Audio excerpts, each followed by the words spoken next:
Halo, assalamualaikum warahmatullahi wabarakatuh. Pada video ini aku mau bahas tentang baby blues syndrome, tentang penyebabnya dan bagaimana cara mengatasinya.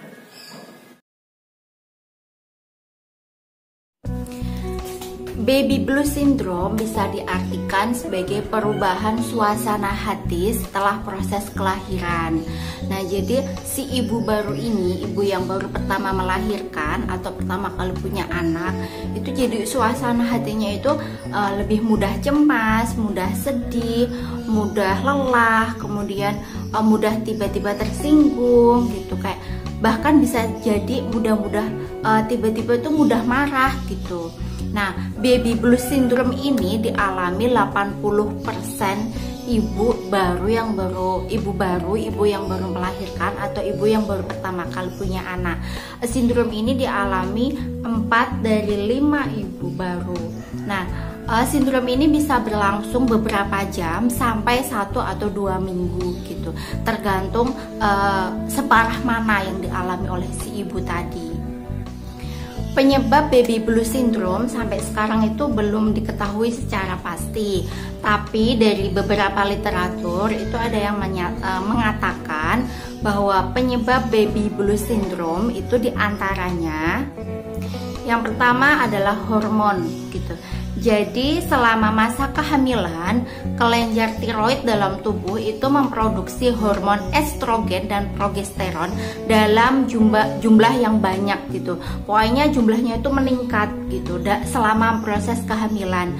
Nah, setelah melahirkan, produksi hormon estrogen dan progesteron itu langsung menurun gitu. Nah, perubahan yang drastis ini memicu reaksi kimia di otak, menyebabkan mood swing. Penyebab yang kedua adalah belum bisa beradaptasi gitu. Jadi ketika seorang wanita itu hamil, kemudian melahirkan, kemudian dia menjadi seorang ibu, jadi kayak tanggung jawabnya itu nambah, ngurus anak, ngurus rumah, ngurus suami, ngurus diri sendiri, ngurus keperluan ini itu. Jadi semua keperluan, semua tanggung jawab itu datang dalam waktu yang bersamaan gitu. Jadi nanti belum lagi si anak itu ngajak begadang, si anak itu nangis, bisa juga nanti ASInya belum keluar gitu. Nah, tanggung jawab yang datang secara tiba-tiba ini, nah itu yang bisa bikin ibu belum bisa beradaptasi gitu. Yang ketiga adalah kurang istirahat gitu. Jadi bayi yang baru lahir itu pola istirahatnya atau pola tidurnya itu belum teratur gitu. Nah, misalnya kayak pagi-pagi udah bobo, kemudian nanti malam ngajak begadang gitu. Nah, perubahan rutinitas yang dialami oleh si baby ini juga berpengaruh kepada si ibu gitu. Jadi waktu istirahat ibu juga berubah kan. Misalnya kayak pengalamanku waktu aku dulu punya anak awal-awal lahiran, anakku itu tiap tengah malam jam 12, setengah 1, jam 1, setengah 2 itu pasti bangun, nangis, rewel, nggak mau ditaruh di tempat tidur. Maunya itu digendong, dipuk-puk, ditimang-timang, dibacain sholawat, pokoknya tuh nggak mau tidur di kasur gitu, ngajak begadang itu sampai pagi. Nah, otomatis juga si ibu kurang istirahat kan. Jadi kayak perubahan jam istirahat itu juga bisa sangat mendukung yang namanya baby blues syndrome gitu. Ditambah lagi nanti misal tengah malam kita begadang, anak nangis, berusaha supaya anak itu bisa tenang, malah suaminya tidur, suaminya ngorok. Nah, keadaan yang seperti ini tuh malah bikin emosi tuh tambah naik kan. Nah, itu kayak memicu banget yang namanya baby blues syndrome. Yang keempat, yang bisa memicu baby blues syndrome adalah lingkungan yang kurang mendukung gitu. Jadi lingkungan yang kurang mendukung atau lingkungan yang toksik itu sangat sangat berpengaruh terhadap keadaan ibu baru ini. Misalnya gini, misalnya awal-awal lahiran itu kan ASI belum keluar lancar, jadi ASInya itu masih sedikit-sedikit gitu. Sedangkan si bayi yang baru beradaptasi dengan keadaan dunia luar ini, jadi kan yang bisa dilakukan bayi itu kan nangis ya. Dia belum bisa ngomong, dia belum bisa mengatakan pingin apa gitu. Komunikasi bayi itu kan nangis. Jadi it's normal, oke? It's normal. Jadi ketika bayi nangis, kemudian ASI ibu baru itu belum banyak, ya itu normal gitu. Tapi kan ada orang-orang lingkungan yang toksik, lingkungan yang julid itu malah bilang, kok anaknya nangis terus sih, nggak dikasih ASI gitu. ASImu nggak keluar ya, ASImu nggak lancar ya. Ya udah kasih susu formula aja gitu. Anakmu kok nangis terus sih, kamu nggak bisa jaga anak, kamu nggak bisa ngerawat anak. Jadi kayak apa ya? Lingkungan yang toksik itu yang nggak mendukung si ibu, nggak ngasih solusi, malah ngasih masalah, nggak ngasih pertolongan, malah ngasih cibiran, itu tuh malah bikin gedek hati kan, malah bikin emosi si ibu itu yang udah naik turun karena perubahan hormon, dapat julitan seperti itu, dapat nyinyiran seperti itu tuh malah tambah bikin emosi gitu kan. Makanya ketika ibu lahiran, ibu baru, apalagi ibu yang baru, ibu baru pertama kali punya anak, lahiran pertama kali, saya rekomendasikan mendekat ke orang yang kamu merasa nyaman gitu. Misalnya kayak kerabat dekat, kayak orang tua, maksudnya orang tua kandung gitu, kayak ibu kandung itu kan biasanya itu kan merasa dekat. Jadi karena ibu baru itu benar-benar butuh dukungan, butuh support supaya tidak terjadi atau bisa meminimalisir efek dari baby blues syndrome. Bagaimana cara mengatasi baby blues syndrome gitu? Sebenarnya baby blues syndrome itu bisa sembuh dengan sendirinya, bisa hilang dengan sendirinya. Tapi jika keadaannya mengkhawatirkan atau keadaannya ternyata agak parah, ada beberapa cara yang bisa ditempuh. Yang pertama, jadi saran aku yang pertama, benar-benar yang pertama adalah bagi wanita yang sedang promil, kemudian bagi ibu-ibu yang sedang menikmati kehamilan, atau bagi bumil yang sedang menanti hari kelahiran, aku sarankan perbanyak literasi tentang baby blues syndrome itu apa, penyebabnya apa, cara penanganannya bagaimana gitu. Perbanyak literasi, perbanyak pengetahuan. Jadi bisa menyiapkan diri secara mental, menyiapkan diri secara fisik, menyiapkan diri secara materi. Jadi ketika nanti si kecil itu lahir, si baby itu lahir, kita itu siap menyandang gelar ibu seutuhnya, dan kita siap menerima baby seutuhnya. Siap menerima baby dengan senyumnya, dengan tawanya, dengan tangisnya, dengan rewelnya, dengan semua perubahan yang kita alami dengan kehadiran baby, kita itu udah siap semuanya. Jadi saran aku yang pertama adalah perbanyak literasi dan siapkan diri. Cara kedua yang bisa ditempuh untuk mengatasi baby blues syndrome adalah berbagi dengan pasangan gitu. Jadi apa yang kamu pikirkan, apa yang kamu rasakan, berbagilah dengan pasangan kamu gitu. Minta pasangan secara lebih berpartisipasi aktif dalam berbagi tanggung jawab mengurus si kecil gitu. Kalau misalnya kamu capek, ya udah minta tolong pasangan, tolong jagain anak dulu gitu. Misalnya masih butuh me time, minta tolonglah pasangan jaga si kecil dulu. Misalnya kalau tengah malam si kecil itu pipis atau popoknya udah basah banget gitu, minta pasangan buat gantiin gitu. Misalnya udah capek banget, udah lelah, atau misalnya pingin nangis sudah capek gitu, kasih si kecil sama pasangan dulu, tolong dijaga dulu ya si kecil, aku lagi bener-bener capek, lagi bener-bener penat gitu. Ya udah nangis dulu, nangis itu nggak apa-apa, nangis itu normal, nangis itu bisa meluapkan emosi yang kependem dalam hati gitu. Jadi jangan pendem sendiri apa yang kamu rasakan. Kalau semuanya kamu pendem sendiri, nanti ya kita heboh sendiri. Jadi kayak semua masalah tuh ngumpul di kepala gitu.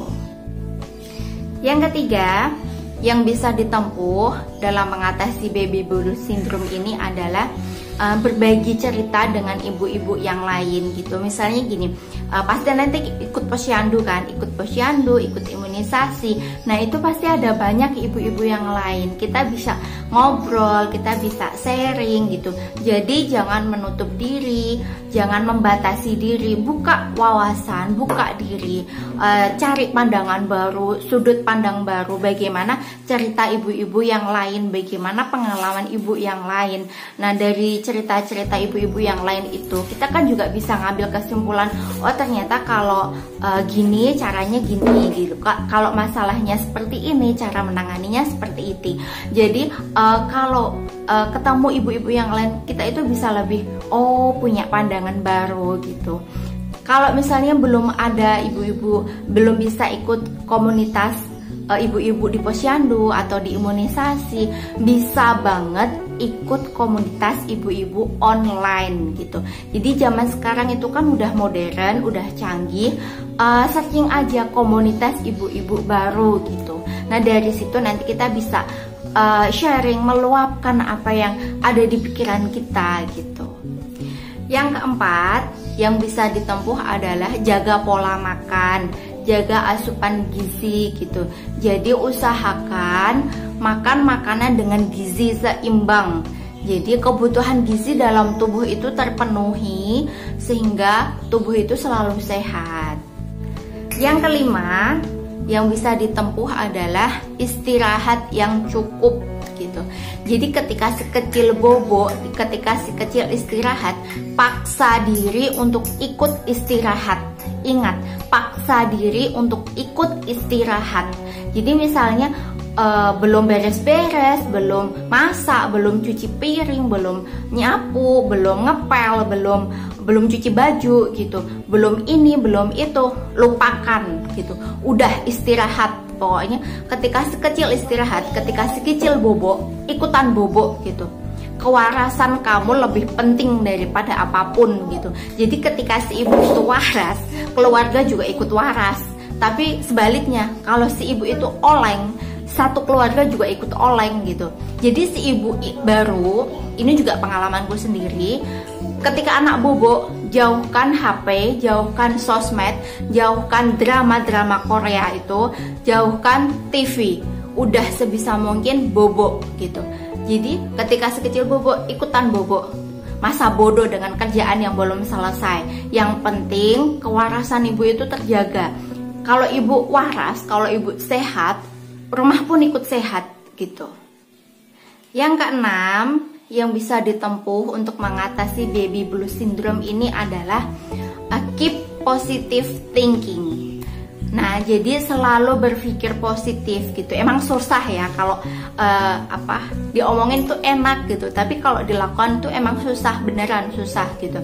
Jadi apalagi wanita, ketika dia hamil, ketika dia melahirkan, terus kemudian dia menyandang gelar sebagai ibu, dunia itu benar-benar berubah. Dunianya itu udah berbeda 180 derajat. Dulu bisa shopping kapan aja, bisa nongkrong di mana aja, bisa hangout kapan saja gitu. Tapi ketika udah punya anak, harus ngurus anak, harus begadang, kurang tidur, ngurus diri sendiri aja tuh kayak nggak bisa gitu, nggak ada waktu gitu. Dulu bisa me time anytime gitu kan. Nah sekarang ya me time-nya ketika si anak bobo kita ikutan bobo gitu. Itu udah me time level tingkatnya udah tingkat dewa banget gitu kan. Ketika ibu baru ini capek, itu udah pasti. Nangis nggak apa-apa, sedih ya udah nggak apa-apa gitu, lelah pasti gitu. Jadi ketika semua permasalahan itu datang dan kurang support gitu, it's okay, nggak apa-apa, normal. Yang mengalami itu nggak cuma kalian sendiri, yang mengalami itu nggak cuma kamu sendiri. Di luar sana itu juga ibu-ibu baru mengalami apa yang kamu alami gitu. Bedanya adalah kamu kuat nggak gitu. Jadi ketika seorang wanita itu hamil, dia itu udah terpilih gitu loh. udah terpilih, ketika melahirkan dia lebih terpilih lagi. Ketika dia menjadi seorang ibu, surga ada di bawah telapak kaki dia gitu. Jadi ketika sudah berada pada tahap ini, yang kali masa mau menyerah gitu kan. Harus kuat, harus semangat. Boleh dunia kalian itu berubah gitu kan. Dunianya udah gak sama lagi ketika masih single, ketika masih belum punya anak gitu. Bener, dunianya berubah gitu. Ada tanggung jawab baru, ada malaikat kecil yang hidupnya itu tergantung pada kamu gitu. Jadi ada seorang malaikat kecil yang menganggap kamu itu adalah dunianya. Jadi kalau kamu menyerah, bagaimana dengan malaikat kecil ini gitu. Jadi tetap semangat, tetap positif thinking. Kamu pasti bisa. Baby blues syndrome ini pasti akan berlalu. Paling lama 2 minggu lah, atau 1 bulan lah gitu. Tapi kalau kamu menyerah, bagaimana dengan si kecil gitu? Bagaimana dengan dunia si kecil? Harus semangat, harus kuat. Ada malaikat yang menanti senyum kamu, ada malaikat yang menanti tawa kamu gitu. Jadi selalu berpikir positif. Oke? Terima kasih sudah menonton video ini sampai selesai. Itu tadi sharing aku tentang baby blues syndrome, penyebab dan cara mengatasinya. Semoga yang sedang mengalami ini segera selesai sindromnya. Kemudian untuk yang masih mempersiapkan kelahiran, semoga meminimalisir yang namanya baby blues syndrome. Terima kasih, sampai jumpa di video selanjutnya. Wassalamualaikum warahmatullahi wabarakatuh.